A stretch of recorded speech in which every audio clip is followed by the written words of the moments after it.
হে কি অবস্থা আপনাদের? রংপুরের এই টিমটাকে নিয়ে যদি আজকে কথা না বলি তাহলে অনেক কিছু হয়ে যাবে। আমাদের চিটাগং এর পাশে একটা কথা আছে, যখন হচ্ছে আমরা ছোটবেলায় আমাদের দাদা দাদির একটা কথা বলতো, আগে যাইলে বাগে হাই, ওরকম একটা কথা ছিল।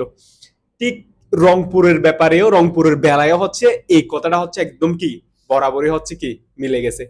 বিকজ রংপুর প্রথম থেকে প্রায় যে সবগুলা ম্যাচ জিতে আসছে, এই ম্যাচগুলো দেখেই সবাই মনে করছে রংপুর চ্যাম্পিয়ন, সবাই একদম ধরে নিছে রংপুর চ্যাম্পিয়ন।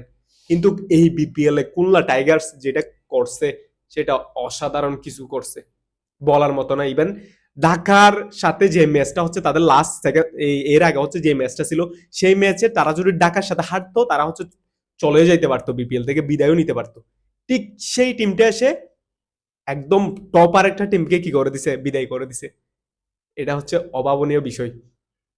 তো এই যে রংপুর, রংপুর কি করছে, তাদের প্রথম থেকে হচ্ছে খেলাটা হচ্ছে যেভাবে খেলে আসছে, শেষ পর্যায়ে এসে হচ্ছে খেলাটা সেভাবে খেলতে পারে নাই, অথবা শেষ পর্যায়ে এসে তাদের সাথে হচ্ছে লাকটা সেভাবে ফেভার করে নাই। সেই জন্য হচ্ছে টিমের হচ্ছে এই অবস্থা। সেখানে আপনি আন্দ্রে রাসেলকে আনেন না কেন, বাকি যে প্লেয়ারদেরকে আনেন না কেন, কোনো কিছু হয় নাই। তো খুলনার জন্য অবশ্যই কি শুভকামনা জানাবো। এবং এর পরের ম্যাচ হচ্ছে শিল্লা মনুদের সাথে এবং হচ্ছে চিটাং কিংসদের সাথে। অবশ্যই আমি এই ম্যাচটাতে হচ্ছে চিটাং কিংসকে সাপোর্ট করি, বিকজ আমি চিটাঙ্গা, সেই জন্য। শিল্লা মনুরা সবাই রেডি তো চিটাঙ্গা বাগের তাবাই বিদায় নেওয়ার জন্য।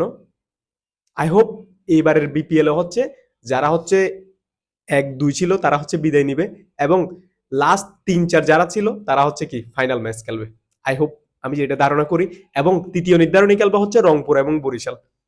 আমি বলে দিলাম আপনাদেরকে, বাকিটা হচ্ছে ম্যাচ দেখার পরে হচ্ছে আপনারা কি বুঝতে পারবেন।